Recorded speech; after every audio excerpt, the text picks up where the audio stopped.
On today's podcast, the Atlanta Hawks fall just short of what would have been a very nice upset win for the Hawks in this spot on a Wednesday. They had a non-timeout that was controversial at the end of the game, as well as a very valiant effort before that. We'll get into all of that and more coming up. You are Locked On Hawks, your daily Atlanta Hawks podcast. Part of the Locked On Podcast Network. Your team every day.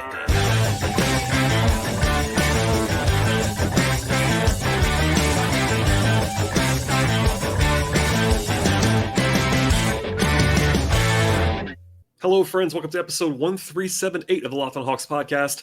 I am your host, Rowland, coming to you on a Wednesday evening into Thursday, and I thank you, as always, for joining us and making us your first listen each and every day. Check out the Locked On Hawks podcast across podcast platforms. I definitely encourage you to do that. Apple Podcasts, Spotify, Stitcher, Google Play, Odyssey app on the audio-only side, and also we're on YouTube with every episode, mostly on video, and you can experience the podcast with us each and every day. And basically, this is going to be breaking down what became a narrow 1-point loss for the Hawks, a 108 to 107 final against the Brooklyn Nets. Brooklyn's now won 10 games in a row, so no inherent shame in losing to the Nets in this spot, especially when you factor in the Hawks were down 3 starters on this Wednesday evening and also facing the second night of a back-to-back with travel. No Trae Young, no Clint Capella, no DeAndre Hunter, and the Nets had most of their core guys, including their big two in Kevin Durant and Kyrie Irving. And the Hawks led for a large portion of this one. It was back and forth, and the Hawks had chances at the very end. We will touch on what became a very controversial non-timeout on the final play of the game. I will stress now that was not the only thing to talk about in this game. The Hawks actually played very well. We will cover that at the end of the podcast, but certainly a topsy-turvy kind of night for Atlanta. Could have been a huge win. At the same time, not really an embarrassing loss either because the Hawks were shorthanded, let's just say, in this one and fighting an uphill battle throughout the contest. As I said before, Brooklyn is rolling. They're the hottest team in the league. They have a top 5 offense. They're number 1 in offense during their 10-game winning streak, unsurprisingly. And the Hawks are now 4-8 in the last 12 games when you factor in this loss. But before the game even started, obviously the Nets playing this well is part of the story, and they were on normal rest. They were without Joe Harris in this game, but still largely healthy otherwise. And the Hawks were beat up, we'll say. Clint Capella is still out for Atlanta. He was ruled out on the initial injury report with a calf strain, his second game that he's missed in a row in like the 5 or 6 of the last 7. DeAndre Hunter also ruled out by Nate McMillan before the game, so already down the same 2 guys the Hawks were down on Tuesday. And then Trae Young, who had been listed as questionable coming into the day with the left calf contusion that cost him the last few minutes on Tuesday night, he ended up not playing as well. So the Hawks did have Bogdanović and Jalen Johnson, who were both listed as questionable. They ended up going, so the Hawks weren't totally underwater when it came to the roster. But let's just be clear. The best player on the team is not playing in Trae. The best defender on the team is not playing in Clint. And also the best wing defender on the roster in a matchup against Kevin Durant was out as well with Hunter. So obviously that is a challenge for a team that already has depth issues, as I've covered in depth the last couple of weeks and months. The Hawks do not have a ton of depth on this roster. And with all that said, Atlanta was a 7.5-point underdog, according to BetOnline, in this game. And that was the right number. Obviously, the Hawks were not supposed to win this one on paper, given the back-to-back, given the talent, given the Nets' play recently, and all of that. And the Hawks obviously covered quite easily in this game and honestly could have won at the very, very end. So a pretty impressive effort through that lens. At any rate, we'll get into the game itself now. And the Hawks had some chances early on to kind of break it open a little bit. The fact they were rolling on offense at the start. They ended up starting Aaron Holiday and AJ Griffin with Bogdanović going back to the bench in this game. Holiday was obviously deployed to defend Kyrie Irving. That makes a lot of sense. And by the way, he played quite well, I thought, in this game. Aaron Holiday did. Kyrie did make him fall in a couple first few minutes of the game and had a big game, but still wasn't like it was Aaron was really struggling too badly. And I think it was pretty clear, even pregame, that the reason why Bogdanović did not start was because they wanted to have him kind of anchor that second unit. That was definitely the case if you watch the game kind of throughout. Collins had a good game, especially at the outset. He had 7 of the first 9 points for the Hawks in this game. Also had some foul trouble, some not great officiating toward the Hawks at times in this one. I'm not exactly the biggest officiating guy, but there was some questionable decisions along the way in this game. The Hawks did score 19 points in the first 13 possessions. That's a very good ratio. And they definitely were making free balls early in this game and not turning the ball over really at all. But they were only up by 3 points as Brooklyn was rolling on offense in their own right. I thought DeJounte Murray was much more active and engaged. He didn't shoot the ball well in this one, but he was definitely more locked in than he was on Tuesday when he had a pretty uncharacteristically bad game against the Pacers.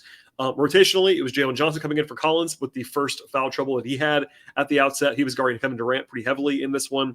They didn't make any more subs for non-foul related issues until pretty late in the first quarter because the Hawks were playing well. And they went to Bogey. It was Trent Forrest come back in rotation in this game, played in both halves. And then Justin Holiday played briefly in the first half and then did not return as they went to a shorter rotation after halftime. It's been sort of a trademark of Nate's in recent days. The Hawks did lose, though, 3 points kind of in a strange way. Like 6 full minutes after the shot happened, Griffin hit a three like midway through the first quarter. It was called a free on the floor, etc. And part of the NBA rules is that, and basically, if there's not a stoppage, the replay center can review a play, and then when it finally gets to a stoppage, they can sort of correct that. And in that instance, it was ruled to be Griffin was out of bounds, so it wasn't like a 3 turns into a 2. It was a 3 turns into 0 points. And that was a big swing, obviously, in a game that ended up being the Hawks losing by 1 point. I did not see the replay. I have to trust that they got that one right. But anyway, that was one that was kind of tough to take for some Hawks fans. They were down by 1 at the end of the first quarter after sort of a Kevin Durant flurry. I thought KD was kind of in total command when he was playing in this one. I thought the Hawks did a decent job on him, to be fair. It wasn't like the Hawks did anything wrong. Is that Durant is so difficult to defend, basically, especially without Hunter and without an ideal candidate to defend Durant in this spot. But the Nets were shooting the ball well. The Hawks were shooting the ball well, always better in the first quarter, and they cooled off later on, as we'll get to. But rotation-wise, no Kaminsky in this one, even without Capella. That's the right decision. They used Collins as the backup center. And against the Nets, quite frankly, there's nowhere to put Kaminsky. The Nets do have a couple of non-shooters on the floor, sometimes with Ben Simmons and Nick Claxton.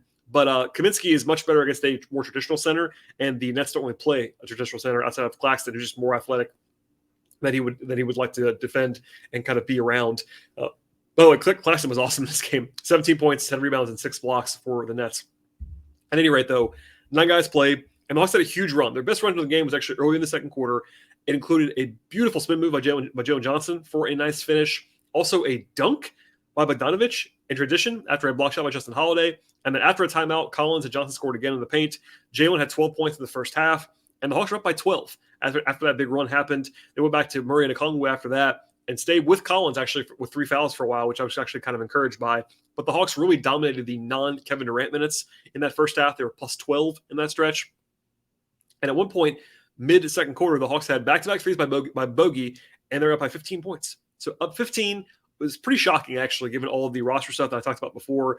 There were some sort of givebacks at the end of the first half, a couple of silly 3-shot fouls. Jalen tried to jump with Durant on one. That was a bad decision. And then Griffin kind of over-closed down on a 3-pointer against Patty Mills for another foul. That's 6 points that were they obviously could have used in this game.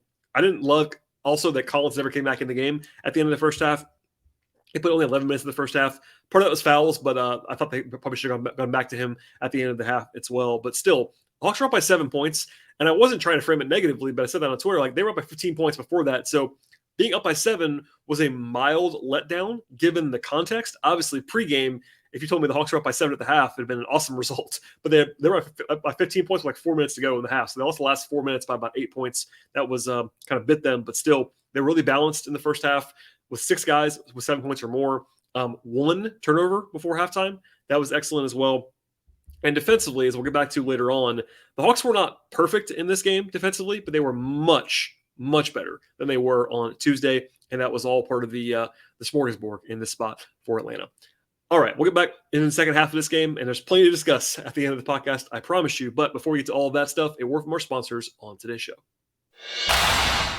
Today's show is brought to you by PrizePicks. If you're looking for DFS option this year, check out the award-winning app at PrizePicks. PrizePicks is daily fantasy made easy. I love it, and I know that you will too. It's so very easy to use. I can vouch for that. I've been playing at PrizePicks for quite some time now, including the last couple of days on the NBA side, and really enjoying the process at PrizePicks. All you have to do is pick 2 to 6 players and choose will they actually have more or less than a certain number of points or rebounds or assists or fantasy numbers, etc. And PrizePicks went up to 25 times on your entry. 25 times. That's a lot of times, basically. PrizePicks offers numbers on any sport you might enjoy as well beyond the NBA. They have college football and college basketball. They have the NFL, MLB, PGA, soccer, and esports, and more. And an entire entry could be done in just a minute or less. It's that easy and that fast. Plus, it's just you against projected numbers. It's really straight ahead and easy to understand. PrizePicks also has safe and fast withdrawals, and they're operating in more than 30 states plus Canada at this point. Download the app at PrizePicks.com to sign up and play daily fantasy sports. First-time users also get a 100% instant deposit match up to $100 with promo code Locked On. Do not forget that promo code. It's Locked On at sign up for the instant deposit match up to $100.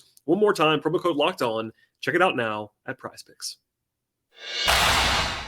After halftime, the Hawks were dwindling a little bit when it came to the scoreboard. So, as I mentioned before the break, the Hawks were up by 15 points mid-second quarter, and there was only 7 at the half. That was the first part of the leakage. Then Brooklyn got it to 1 pretty fast. It was actually a 23-9 run overall, from the Hawks being up by 15 to being up by 1. The Hawks only had 4 points in the first 4.5 minutes or so of the second half.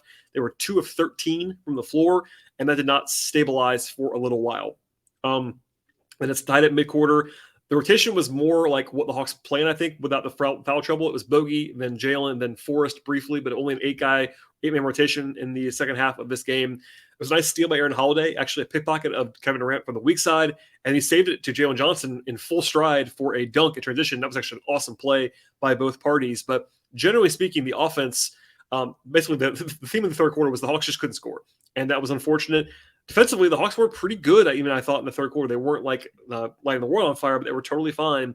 But unfortunately, they were a -10 in that quarter because they could not score. 17 points in the period. There were 7 of 21 on 2-point attempts.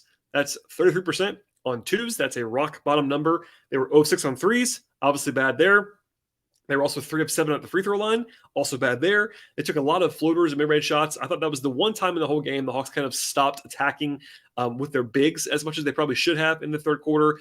Even with that said, the Hawks just had some bad shot making in that third period as well. But again, 17 points when you only have 2 turnovers and nothing really bad, like horrible, I should say, process-wise. Just missed a bunch of shots, floaters, mid-rangers, etc.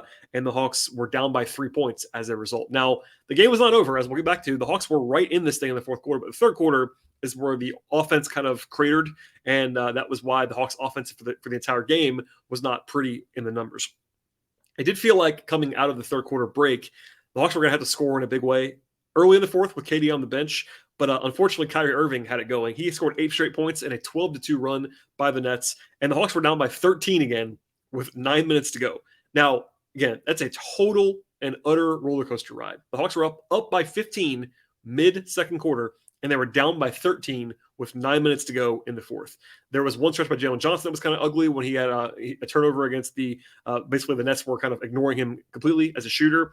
But he wasn't alone by any means. The Hawks, again, still building on the third quarter struggles. At one point, were 7 of 31 from the field in the second half.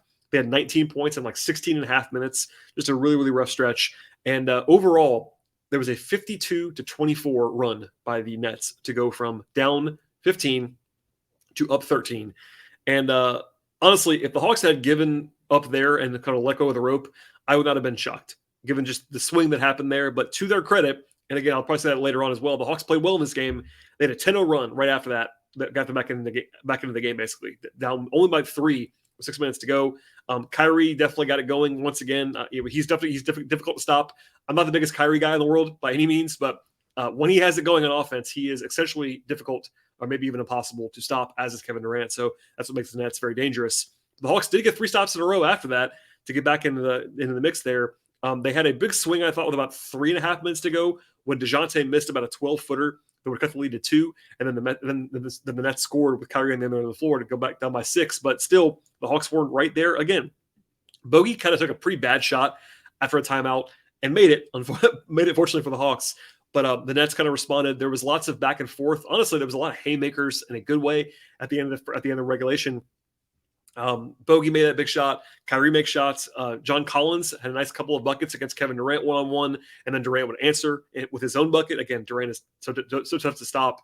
Aaron Holiday forced a miss on Kyrie, actually made a 3, a great stretch there from Aaron to tie the game with a huge three-pointer.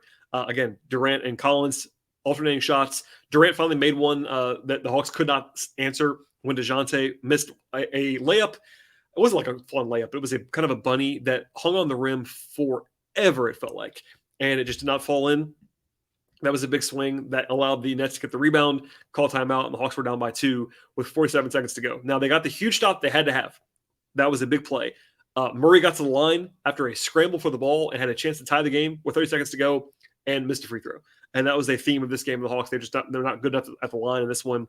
Though they were down by 1 with 30 seconds to play and a full shot clock for the Nets. So that's where we get into the interesting stuff with the timeout, non-timeout discussion that we'll dive into in a second. But long story short, the Nets played it very well. Now, with the lead, Kyrie took a kind of a bad shot. If that was a regulation spot in the second quarter, I would have noted that as a bad shot for Kyrie. But he wasted the entire shot clock and took a contested 3 over Aaron Holiday. If he makes it to go up by 4, the game's over, basically. If he misses it, the Hawks have a chance, but with about 4.5, 5 seconds to go. And that's what happened. He missed it.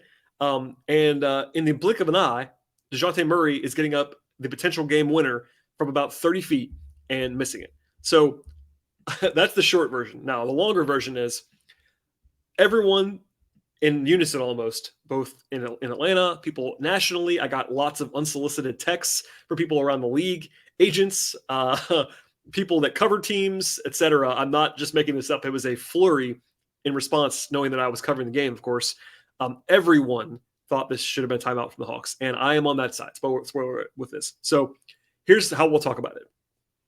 I would have liked going without a timeout if the Hawks had time to do that.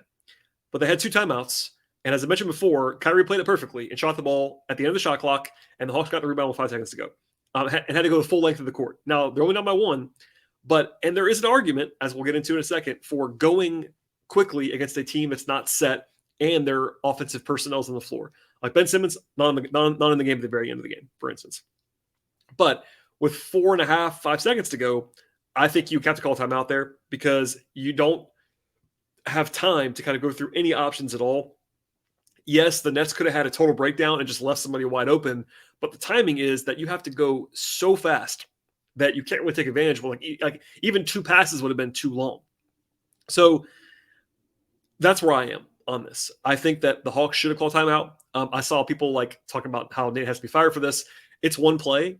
It's bad. I think that they should have called timeout. No question about that. Predictably, Nate, after the game, I don't have the video for you. My apologies, but I will summarize it now.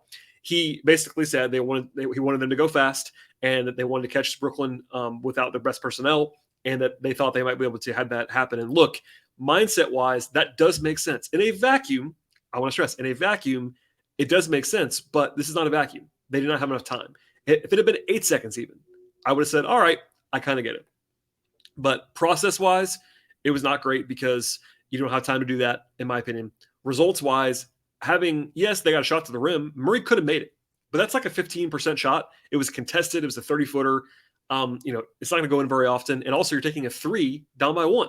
If they were down by 3, and that's the shot that you get to tie the game, okay, it's not the worst shot in the world. But down by 1, for that to be the shot you get, and you had 2 timeouts too. Now, this is a small differentiator, but even if the Hawks called timeout and didn't have the look they wanted out of that timeout, they had another one to take if they wanted to. And that happened a couple games ago. Of course, the AJ Griffin game winner, when they had Trey throwing the ball in, they had another timeout. They called it, got Jalen to throw the ball in, etc., and they win the game. Now, it's not always that easy, but they had 2 even. So I don't want to make this entire podcast about that because I saw a lot of the reactions after the game, and they were a little bit too strong for my liking, honestly. But let me be clear. I did not like them not calling a timeout at all. I said it immediately on Twitter before people even saw it on the TV feed. If you were watching on streaming, I was reacting in real time and really hated it. And that I still stand by that. I think it was bad process. It was a bad result. Yeah. So, there's stuff that you can get into, but I just don't think that it was well thought enough. I think if you're Nate McMillan and you've been doing this for a long time, you got to know, there's a number in your head in terms of how many seconds have to be on the clock to not call timeout. And I think that number is a lot higher than 4 or 5 where they had the ball. If it's 8, if it's 10, if it's 12, whatever it's going to be, If they got the stop earlier, if they got a live ball turnover or something, sure. But given that you're only down by one, given the personnel and all that stuff, I think they had to call timeout. They didn't do it. And that shouldn't overshadow what became a positive game for the Hawks. And we'll get into that in a second, because there is plenty to talk about in a positive light from this one, despite a loss. But obviously, it will be the lead topic. I know it was on Twitter after the game. That's unfortunate, as we'll get into in a second, because the Hawks did play well. But I get it. And, no one play loses you a game. But I would have liked to see the Hawks call timeout there, advance the ball, and see what happens. And maybe they steal this one. But in the end, they didn't do that. And that's all I have on that topic for right now. Before we get into my takeaways from the night in terms of the team side, as well as the individual player breakdowns, a word from our sponsors on the show today. Today's show is brought to you by BetOnline, and the NBA is, of course, the main topic on this podcast. Things are very, very busy as 2022 comes to a close. 2023 is almost here, and there is also plenty of stuff beyond the basketball world: football, hockey, soccer, other action going on in the sports world. And the action really never stops at BetOnline, and BetOnline is the number one source for your wagering information, as well as your stats and your news this season. Get the latest odds and trends for every pro and college league out there, beyond the big ones that I talked about earlier, like basketball and football. They have esports and golf and tennis, auto racing, horse racing, entertainment bets, props, etc. And BetOnline is also very useful in engaging the Hawks. They have the every single game kind of odds, spreads, totals, money lines, props, etc. Plus, they have the futures market covered on the division side, conference odds, title odds, individual award odds, and more. BetOnline is the fastest and easiest way to get your sports betting fix. And if you like sports podcasts, find those as well at BetOnline. Check out BetOnline right now on your mobile device or your computer. Check out more about all the trends and the action in the sports world. BetOnline, where the game starts. So I want to say this now, and then we'll get into the specifics. I thought this is a valiant effort from the Hawks, and not in a pat you on the head kind of way. The Hawks played well in this game. The third quarter offense was a problem, as we'll sort of remind you about in a second. But this is not going to make anybody happy. But this is not one that you want to hang your head about if you're the Hawks. They were underdogs for a reason. They were playing the Nets, who are rolling right now without three guys. And look, the Hawks roster tonight is like a 25-win team. Maybe 30. I don't want to be too pejorative. Like, they have some good players, obviously, DeJounte Murray, John Collins, Bogdanovich, Kongwu, etc. But the depth, the lack of this super high-end talent besides DeJounte and John, all that stuff. The Hawks are not a playoff team as they're constructed tonight, let's just say. And they're doing that on a back-to-back against a good team, and they were really right there. And again, they could have folded. Down 13 with 9 minutes to go, I thought it was probably close to over at that stage, given all the energy they did in the back-to-back and having heavy legs, et cetera. And they came back all the way to have a real chance down the stretch. They had tied the game a few times, and there you go. Anyway, the offense was largely good. The third quarter was not, obviously. They had a 111 offensive rating, which I think, honestly, without Trey, you kind of have to take that.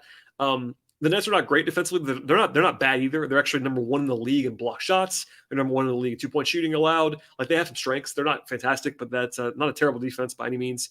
There were some shortcomings, though. The Hawks missed 7 free throws in this game, 15 of 22. Now, that's not totally horrific, but it's sub 70%. And without Capella as an obviously bad free throw shooter, the Hawks shouldn't ever miss 7 like that. And it was kind of everybody. Collins missed 2. Kongwu missed 3. Murray missed 1 that was huge down the stretch. Bogdanovich missed 1, and he never does that. So it wasn't like it was one guy. The Hawks just didn't make free throws at the level that they usually do, which definitely bit them. They also shot 46% on 2-point attempts. That's tough. A lot of mid-rangers, a lot of floater range shots. There were 10 of 34 on twos outside the rim area. So that's sub 30%. That will get you beat. It's just what it is. You have to make shots. They were not bad looks, but Murray himself was 10 of 26 from the floor in this game. AJ Griffin was 2 of 7 on twos. They had some shaky shot making. Bogey was 2 of 7 on twos. They just didn't have guys who could make shots. They just didn't necessarily bury them in this game. On the other side, on the more positive side, the Hawks did exactly what they had to do as an undermanned team in winning on the margins. The Hawks had 4 turnovers in this game. 4 in a 48-minute basketball game. That is exactly what you would want to try to pull an upset with a team that has a lot less talent than your opponent. They also won the rebounding battle, not in a way that they had like they did in the turnover battle, but they did a good job in the glass in this game on both ends of the floor. The end result was taking 14 more shots from the floor and 5 more free throws than the Nets. And again, the Nets shot a lot better than the Hawks did. A lot better. And usually, if a team shoots a lot better than you, you're going to lose by more than 1 point. But because the Hawks did such a good job on the margins with everything, they were right in the mix because they did all that and had extra shots. These two teams had the exact same amount of field goals in the game, 42. But the Hawks needed 15 more attempts to get to 42 than the Nets did. So there you go. That explains kind of what was happening there.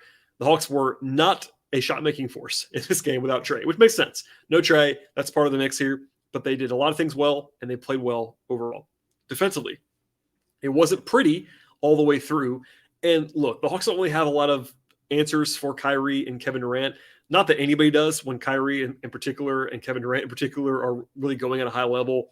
They're uniquely difficult to defend. Kyrie with all of his ball handling and playmaking, KD with his sheer length and his high release point. What are you going to do?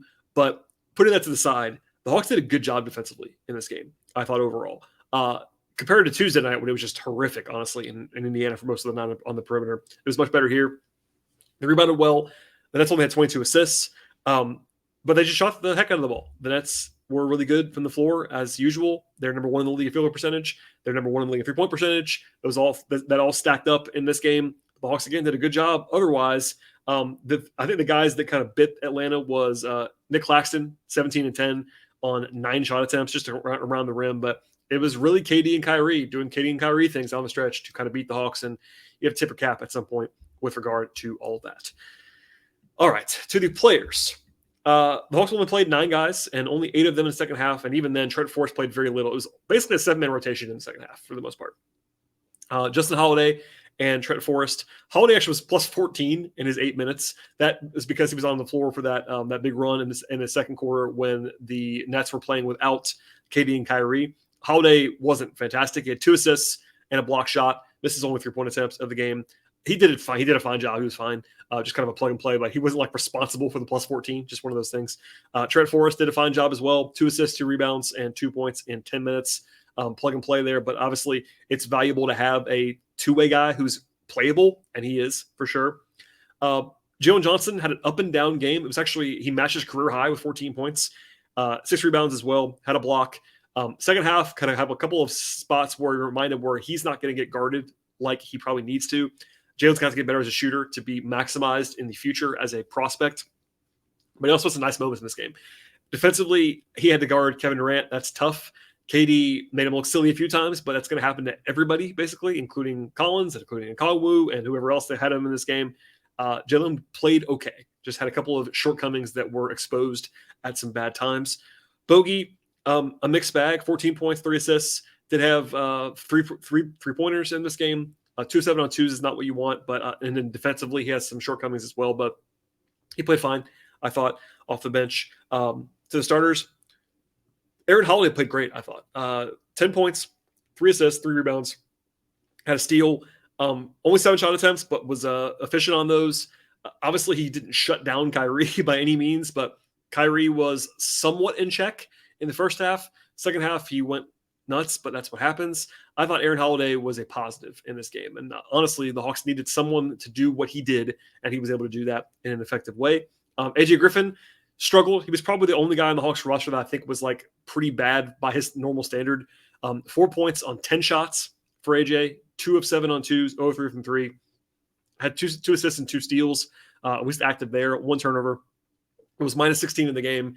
That's not really his fault necessarily, but he was just not particularly effective. He's over the course of the back-to-back, I think he was 6 of 20 from the floor.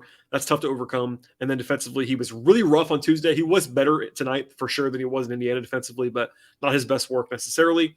The front court guys were really good. Collins and Okongwu did a lot of good things in this game. Okongwu, 18 points, 13 rebounds, 3 blocks, a couple of huge blocks in this game. 7 offensive rebounds for Onyeka, which is more than the Nets had as a team. Defensive glass wasn't his strength as usual, but he was fine.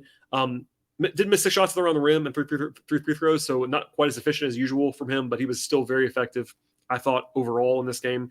Collins, same thing, 21 points, 8 rebounds, and a block, and was plus 7 in his 34 minutes. 5 of 8 on 2s, 7 of 8. Sorry, wrong math. I'm bad at math right now. 7 of 13 on 2s, 1 of 3 on 3s, 4 of 6 from the free throw line, and I thought Collins did a good job overall. The foul trouble early on was pretty maddening. He was frustrated by that. I think I was too, by the officiating against him in particular in this one, but he was not. He was obviously played well overall. There was one quibble late I saw from somebody that I trust about that I won't name, about like why Collins was defending Durant down the stretch instead of Okongwu. I would have gone to Okongwu too. I think Okongwu was a little bit better at Durant in particular defending than Collins, but it wasn't like Collins did a bad job either. And he also scored on Durant twice in a row down the stretch. Last thing on the individual side was DeJounte Murray. Kind of a weird one for him. 24 points, 9 rebounds, 8 assists. Those are obviously productive numbers. And without Trae Young, the Hawks now have a luxury to have a legitimately proven number one guy in Murray to run their offense. That is very, very helpful. And aside from the better without Trae stuff that I was hearing, I'm not even going to deny that. Obviously, the Hawks are not better without Trae Young. It's pretty obvious to me. I get all that. Anyway, that's to the side. Murray just didn't make a lot of shots. He was 24 points on 28 shooting possessions. That's not what you want. He was only 9 of 22 on twos. That's a very bad number from 2-point range. 1 of 4 from 3. And just some high-profile ones, like the layup that he had that fell off, not really his fault. Some 12-footers that he just kind of missed around the rim. Had the free throw late that would have tied the game that he missed. So it was he played 40 minutes. Obviously, there's a huge workload there having to play. He was defending Durant at the outset of this game because they just didn't have a guy that they wanted to play on him at the start. So all that said, I thought Murray did okay, was much better than he was on Tuesday. He wasn't like excellent either, but took a huge playmaking load on in this game as kind of their only primary shot creator that was available, and played 40 minutes as a result of that. I thought he played well, just wasn't quite his A-plus game, and that was part of the reason why the Hawks didn't have quite enough to get over the top offensively at the end. All right, so in summary, I'll say the Hawks played well enough to win. The Hawks, I think, any like rational discussion of this game, put the timeout thing to the side. The Hawks played as well as you could have expected them to play, given the roster. Down 3 guys. Defensively, they competed. Offensively, they did enough, except for the third quarter. And really, I think that this is a night where Hawks fans, in a vacuum about the team performance, can't really be upset about the way they played. Obviously, the non-timeout is frustrating. I don't blame anybody for being mad about that. I've said now several times I want to call timeout, and that's frustrating. It's unfortunate that's the way this game had to end, because this really probably should have been a more celebratory night about the Hawks' performance, which is why I'm kind of trying to do that. The Hawks did play well, and they were really valiant in this one, but it wasn't quite enough, and the Hawks fall below 500 once again at this point, as they have one more game in 2022. That game is on Friday. The Hawks host the Lakers. The Lakers are not playing well, and the Lakers are shorthanded. So LA lost to Miami tonight. They have to come from Miami on Wednesday. Tonight into Thursday before they play on Friday. No AD for the Lakers. They're obviously not very good without him. LeBron is still there, of course. We'll see if he plays on Thursday. On Friday. But that is the last game of 2022, and the Hawks have a chance to get back to 500 if they win that one. We'll see. No show in between now and then, barring a unexpected news event, and of course we'll jump in from there. But still 9 episodes over the last 2 weeks, so hopefully that's enough content for you over the holiday season. I appreciate everybody diving into the podcast, and I really do appreciate all of the support in general. I will ask, though, a couple of things. One, I'm writing again at patreon.com/BTRowland. If you're interested in all of that, there's a way to support that at patreon.com/BTRowland. But more importantly on the podcast, please, if you have a Hawks fan friend or two, or a friend group, or a text chain, or whatever, please share the podcast with them. They may not love it. I understand that. Trust me, I do. But hopefully we can grow the podcast together, and I appreciate everyone getting the word out about the show as we get into a new year coming up in the very near future. Have them subscribe and auto-download and rate and review, all that fun stuff as well. Steal a phone of somebody else that you know and have that done in the near future. I do appreciate all of that stuff. Please follow the show on Twitter as well, at Locked On Hawks. Follow me on Twitter at BT Rowland. Enjoy the rest of your week, and we'll see you after the game on Friday.